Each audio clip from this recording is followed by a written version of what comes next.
il y a de ces films qui vous bouleversent, qui, à un moment précis, vont littéralement vous toucher autant au cœur qu'à l'âme, en créant quelque chose de fort, d'unique, d'absolument indescriptible.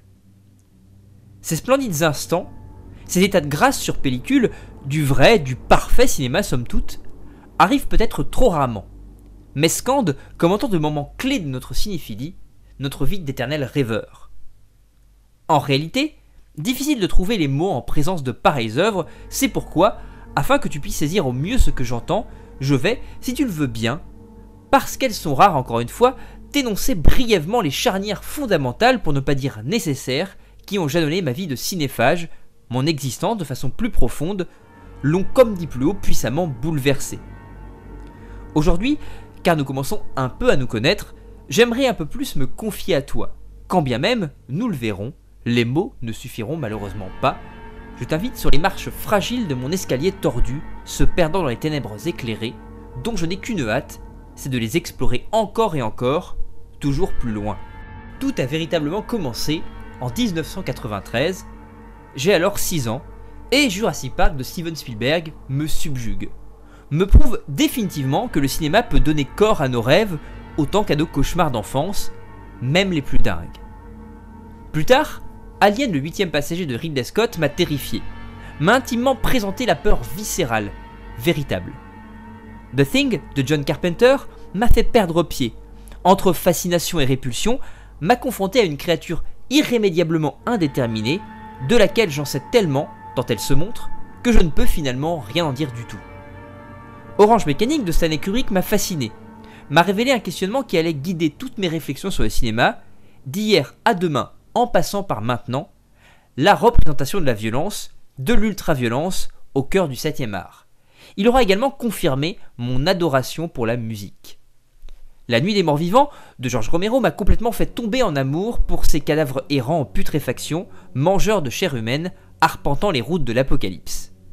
Les Frissons de l'Angloise de Dario Argento m'a fait connaître mon premier séisme esthétique, une marche tremblante faisant palpiter mon cœur. Celle-ci a forgé ma pensée concernant ma manière de concevoir la mise en scène, tout en dressant des ponts solides et nécessaires avec mon autre passion dévorante, la magie.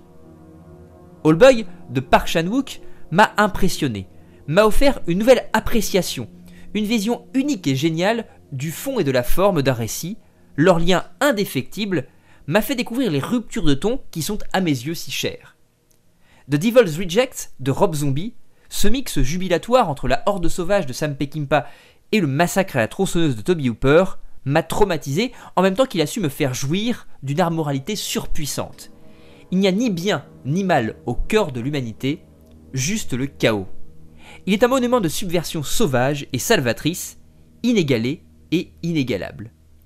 Et justement, au vu de Massacre à la tronçonneuse de Toby Hooper, je suis resté sans voix, exsangue, la rétine explosée par une image torturée, souffrant le martyre.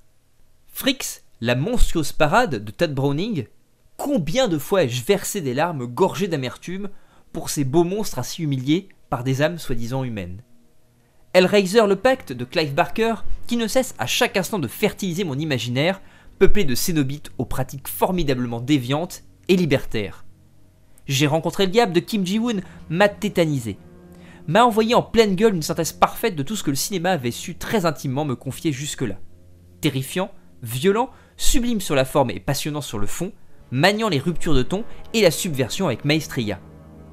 Le Territoire des loups de Joe Carnahan m'a confronté à la mort dans tout ce qu'elle a de plus beau et de plus horrifiant, avec une justesse troublante, débarrassée de tout discours superflu, juste des émotions, s'entrechoquant brutalement et témoignant de l'absurdité de l'existence. Pacific Rim de Guillermo del Toro m'a décroché la mâchoire, m'a permis de contempler le divertissement absolu qui refuse définitivement, avec une démesure géniale, de brider son imaginaire à quoi ou à qui que ce soit. Enfin, et je l'ai gardé sous le pied, pour la fin, car il me semble que les liens avec Mandy, dont il sera effectivement question dans cette vidéo, sont assez évidents. Paprika, du très regretté Satoshi Kon, Mon voisin Totoro et le voyage de Chihiro de Hayao Miyazaki m'ont trituré l'inconscient, bousculé les rêves, non sans un certain sadisme, et toujours avec une poésie sensitive qui me semblait jusqu'alors inaccessible, à tel point que je ne peux qu'admettre mon échec dès lors qu'il s'agit de s'essayer à une quelconque analyse.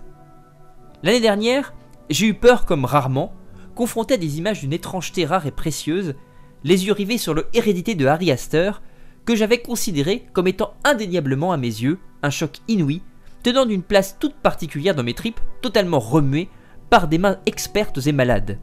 Puis est arrivé Mandy, second film de Panos Cosmatos, fils de George Cosmatos, auquel le film est dédié, là où son premier métrage, Beyond the Black Rainbow, rendait hommage à sa mère, qui constitue la dernière marche gravie à ce jour de cet escalier sublime et tordu, dont j'espère l'ascension encore longue.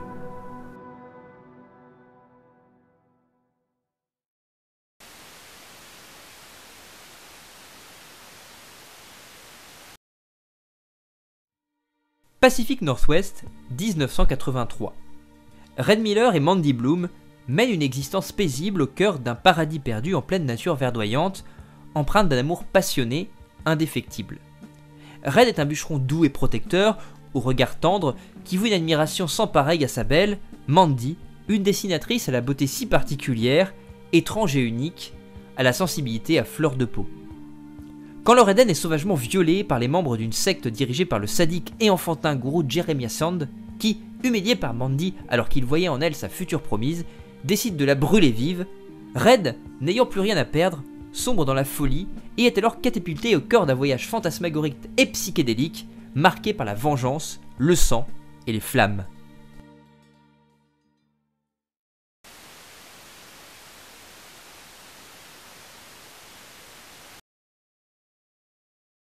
En réalité, les quelques humbles mots que je vais tenter de déployer ici, avec le plus de justesse possible, auront une double lecture, éminemment personnelle, subjective donc, que j'essaierai au mieux de vous faire ressentir. C'est une déclaration d'amour à deux niveaux et à deux êtres qui se joue ici. À l'œuvre Monde de Cosmatos évidemment, immense trip sous LSD qui, comme Hellraiser de Clive Barker, prend une dimension épique à mesure qu'elle se déploie dans notre imaginaire, pendant et surtout après sa contemplation, une graine arrosée avec parcimonie, donnant naissance à un arbre incandescent, saignant abondamment, mais aussi et surtout à celle qui, partageant ma vie, débordant d'un charisme magnétique, à la fois étrange, terrifiante et fascinante, épouse, aux yeux de mon âme, à merveille le personnage de Mandy. En cela, je ne peux que m'identifier à Red dans le premier acte du film, subjugué par celle qu'il aime, par son art graphique qui lui survivra et deviendra le carburant de sa vengeance et de sa folie. C'est cette simplicité des émotions véhiculée par une photographie et une mise en scène au contraire extrêmement sophistiquée, à la lisière de l'expérimental, qui nous rappelle à quel point le cinéma de genre véhicule du sens avant tout à l'aune de sa forme, nul besoin de dialogue à rallonge. A ce titre, l'amour de Red et Mandy s'exprime par des regards et des caresses, on ne peut le remettre en question, c'est la quintessence de l'amour cinématographique qui semble émaner du couple. Jeremiah, à l'inverse, s'enferme dans d'interminables, obscurs et grotesques logorées, se justifie même face au spectateur pour témoigner de sa foi et de son amour morbide. Cosmatos joue sur cette dichotomie d'écriture, surjoue les monologues empoulés du fanatique, pour mieux les renvoyer dos à dos à l'émotion pure éprouvée par Red et Mandy, au-delà de tout langage, attendu dans le genre. En cela d'ailleurs, certains ne manqueront pas de reprocher à Mandy le classicisme de sa trame narrative. Or, cette base archétypale est puissante, elle se suffit à elle-même, brasse des émotions suffisamment universelles pour suspendre notre incrédulité. D'autant que l'univers dépeint est riche. Riche en personnages traités parfois en quelques minutes, mais écrits afin d'immédiatement constituer un élément indispensable à l'histoire, nécessaire à une exploration diégétique. Riche en éléments mythologiques, parfois étranges, inattendus, ouvrant sur un abîme créatif, autant référentiel que propre à lui-même. Les Black Skulls, motards junkies et mutants dégénérés, prenant un plaisir infini à s'automutiler après avoir subi les effets secondaires d'une drogue infernale, origine mythologique narrée par fucking Bill Duke, enlacent avec passion l'héritage des Cénobites barkeriens. Cet énorme insecte, sécrétant une drogue hallucinogène, contaminant les fidèles de Jeremiah, ramène aux parasites divers présents chez Cronenberg. Il y a quelque chose de Rambo 2 ou de Cobra, réalisé par Cosmatos Père, mais également de Mad Max dans la démesure rock'n'roll et la radicalité jouissive, rigoureusement 80s, de la quête de vengeance de Red. Un combat dantesque de tronçonneuses qui ne peut que ravir les adeptes de poésie macabre et de comédie grand guignol biberonné à Massacre à la tronçonneuse 2. Des fulgurances oniriques absolument dingues, vertigineuses, convoquant Lynch puis Jodorowsky, ainsi que tout un pan de l'iconographie métal. Bref, tout semble s'inscrire dans une continuité, tout en proposant de nouvelles figures, de nouvelles règles, à un univers à la fois familier et étonnant. Assez flou pour ne pas nous emprisonner et nous pousser à son exploration, mais en même temps assez clair pour en dessiner quelques contours suffisants pour capturer notre attention et attiser notre curiosité. Pour revenir, une fois n'est pas coutume à Hellraiser, la démarche diégétique de Mandy est finalement assez similaire. Offrir un éclairage intime et sensitif d'un univers, sous-entendant son immensité, pour laisser libre cours aux explorateurs et aventuriers d'en cartographier le reste. Transformer une horreur intime en horreur épique.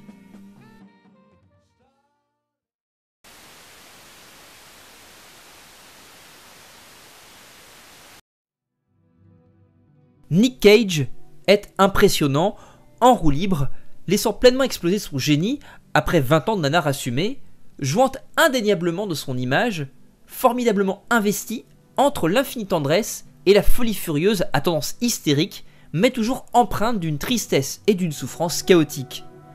L'évocation de sa relation passionnelle avec Mandy, bucolique et hypnotique, calme olympien avant la tornade de sang et de fureur du troisième acte, est hors du temps, ramène votre serviteur à des émotions profondes qu'il éprouve pour sa moitié. Il est rare de toucher ainsi, sans un mot, l'amour dans toute sa sublime intensité, une forme de paix de l'âme suspendant toute pensée, imposant l'instant, en oubliant définitivement la basse contrainte pratique de la temporalité. Deux âmes se contemplant l'une l'autre, se protégeant de la manière la plus désintéressée qui soit. L'amour apparaît définitivement comme le seul et unique remède temporaire au chaos et à la folie qui bouillonne en nous. Le dragon est apaisé tant que sa reine est à ses côtés. Tout semble dès lors sur le fil, en équilibre précaire, au-dessus du vide et de la folie. La narration, les personnages qui s'y débattent, le genre, le ton, le rythme. Le meurtre de la belle est dur, tragique, implacable. La folie de Red, la couleur rouge justement baignant l'odyssée sanglante et tarée de notre héros, flirte merveilleusement avec le grotesque. On ne sait pas vraiment si l'on doit rire ou pleurer face à ces 2 minutes hallucinantes voyant Cage hurler comme un damné, en slip, vidant une bouteille de vodka dans une salle de bain tapissée de motifs criards. Soudain, son amour, s'unissant à ses dessins dans de somptueuses séquences animées, jaillit dans ses rêves et l'invite à la table de la vengeance.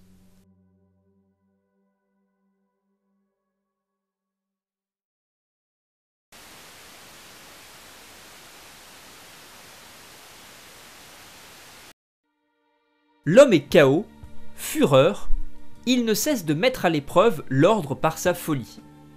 Le troisième acte de Mandy, sans en révéler trop, je vous le promets, est un revenge movie hallucinant, apocalyptique et puissamment métal.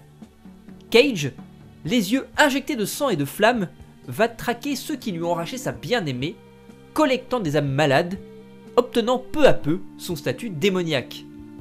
Bien sûr, à vous de trancher quant à la dimension fantastique du récit, du trip, qui par essence se veut un genre à l'ambiguïté nécessaire. Tout cela n'est peut-être qu'une rêverie cauchemardesque d'un fou, furieux et inconsolable. Toujours est-il que Cosmatos joue dès lors la carte de l'actionneur radical, ultra-violent, aux fulgurances gore jubilatoires, ne posant aucune limite à sa barbarie, tant elle est immédiatement cathartique. Encore une fois, les émotions brassées sont intenses et d'une richesse incroyable, tout apparaît complètement taré et nihiliste et déploie ses tentacules diégétiques dans tous les sens. Le magma onirique et épique qui bouillonne allègrement dans les entrailles de Mandy témoigne d'une géniale dinguerie créative. Inutile de vous en dire trop, le bonheur horrifique distillé par le chef-d'œuvre de Cosmatos est tel que je ne voudrais en aucune façon vous en gâcher les plus somptueuses explosions. Je vous laisse donc dès lors vous y précipiter et vivre l'expérience. Pour moi, vous l'aurez compris, elle est bien plus que tout ce que mes humbles mots peuvent en dire. Elle me touche au plus profond de mes tripes et de mon cœur.